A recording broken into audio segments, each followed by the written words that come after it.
பாவி. ஐயோ, யாரா கார்டன் வாட்ச்மேன்? குஷ்டரோகி பசங்க எல்லாம் கார்டனுக்குள்ள என்டர் பண்ண விட்டு உயிஸ்ல ஹெல்த் ஆபீசர் நாஸ்டி முனிசிபாலிட்டி சொன்னேன். எழுந்திருக்கிறேன்.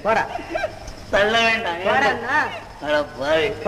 விழுந்தா எழுந்திருக்க வேணாம். போறேன். தள்ளாதே தள்ளாதே.